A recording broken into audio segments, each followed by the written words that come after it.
In fact, there have to be two states, because Chunil Il Guk, the nation, it's called the United States of Chunil Il Guk. So just like in America, it started with 13 states. So first there were 13 states. Of course, these states were created by mostly the British Crown, right? Somebody would go into the British Crown and say, hey, give me some land in America. And especially, if the British Crown owed a lot of money to someone, for example, Pennsylvania, the British Crown would say, yeah, hey, listen, let's get a map out here, and zoom, okay, so from here to here, and all the way to whatever ocean is over there, that's all yours. That's kind of the way it worked in the beginning. Yeah, Pennsylvania, I think in the beginning, the line was drawn all the way out into the wilderness. Later on, they gave it a more reasonable limit. But it was created that way. But in our case, no one's going to do that. No one's going to draw lines on a map and say, here, this is yours. So to create a state, but people are sort of a community. And I see that there are communities right now that in the future could evolve into a state. In other words, how would they do that? Well, they would have their own constitution, separate from the Chunil Il Guk Constitution.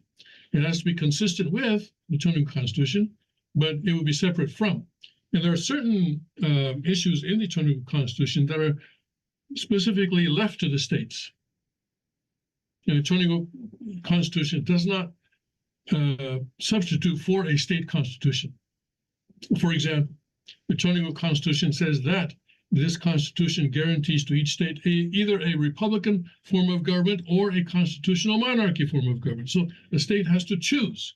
The people who are making the state have to choose. Are we going to have a republican form of government, or are we going to have a constitutional monarchy form of government? Either one is okay, according to the Chunil Il Guk Constitution. It's the people who are involved in the state formation of the state, well, they are the ones that will decide that. Another issue that is left unresolved in the federal constitution is who gets to vote. Yeah, in the United States of America Constitution, this is defined. Right now, it's 18 years old, right? 18 years old, and you can't have had any felonies or something like that. But basically, anyone who is 18 or older can register to vote. You have to be a U.S. citizen, obviously. Or, okay, maybe not. But the original idea is that you have to be a U.S. citizen, and on paper, at least, that's still the case. So, but that is not in the Chunil Il Guk Constitution. It does not say anything about who gets to vote in elections. Each state has to decide. So it could be different in each state, probably will be different in each state. So how do they decide? Well, the Chunil Il Guk Constitution says that you look at the state legislature. Right, so you got to have a state legislature. Okay, you look at the state legislature, and if there are multiple houses of the state legislature, for example, most state legislature have an upper and lower house, and maybe like the U.S. Congress, it has a Senate and House of Representatives. Most states in America today have two separate branches of the legislature.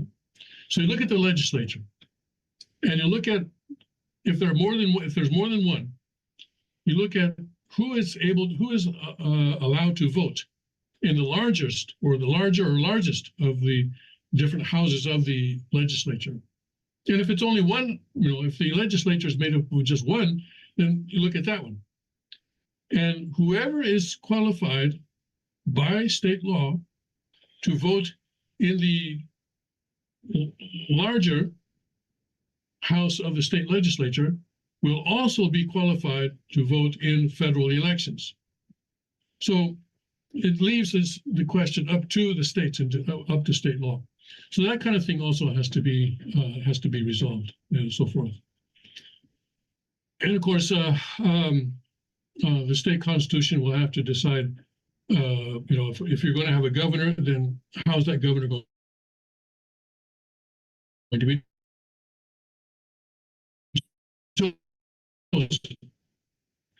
to join the districts for electing members of the legislature, what kind of a judicial branch you're going to have, and how many people are going to be in your, how many judges you'll have in your judicial branch, and so forth and so on and so on and so on. So a lot of things that the state constitution needs to cover.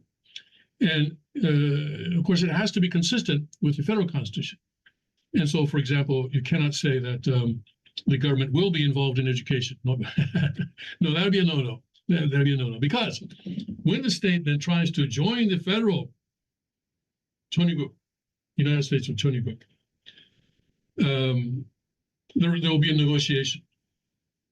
And the negotiation will be, and the decision will be made along the lines of the way that the treaties are concluded between countries, between the United States of Chunil Il Guk and France or Japan or whatever, another country. So that same process will be applied to the process of admitting a state to the Union.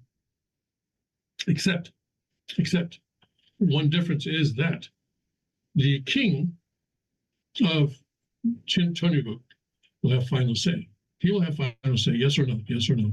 And so the state constitution has to receive the approval of the king.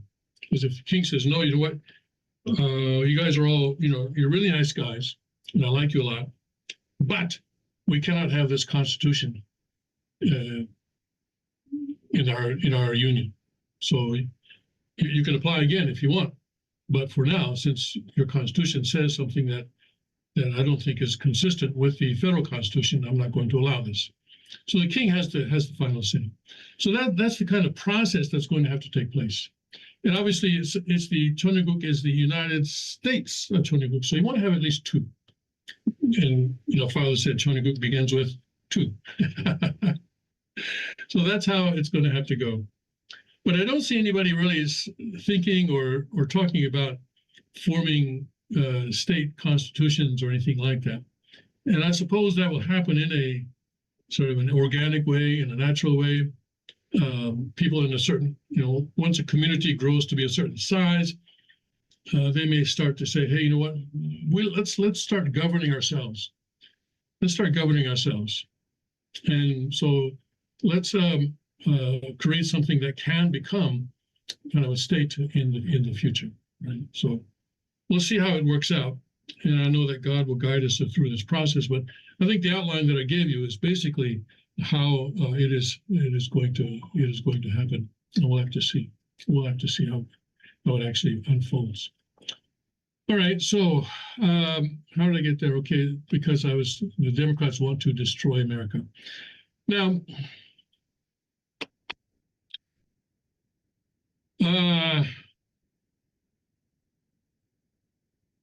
is it necessary to destroy America? Is it necessary to tear down the existing in order to build something new? Necessary? No, I don't think it's necessary.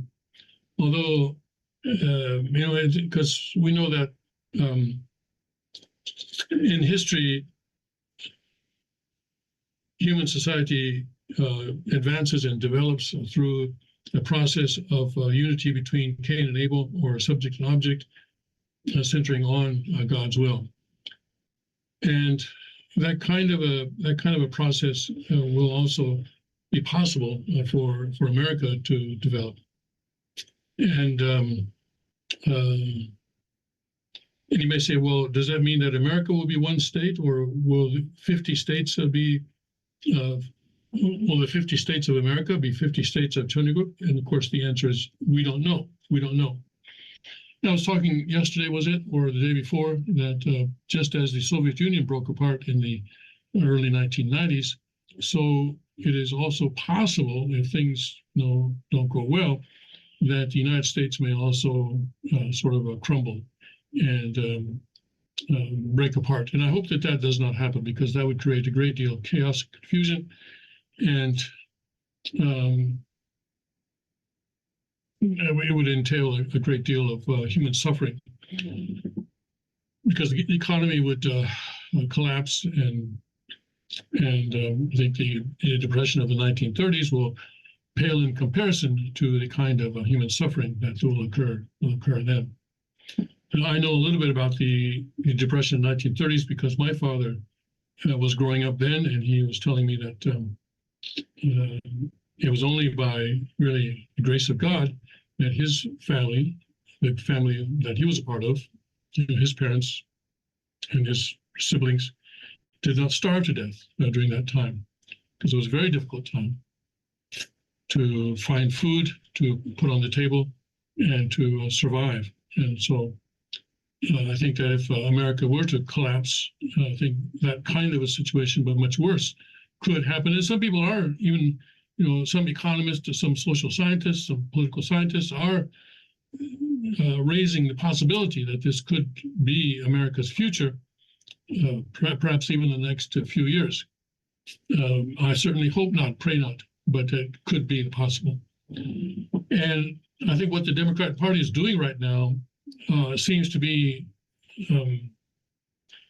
pointing America in that direction. And I certainly hope that this is not intentional on their part, although I think there are some people who have decided that the whole thing needs to be torn down in order for something new to come up. In the late 60s, early 70s, a lot of people believed there's something similar.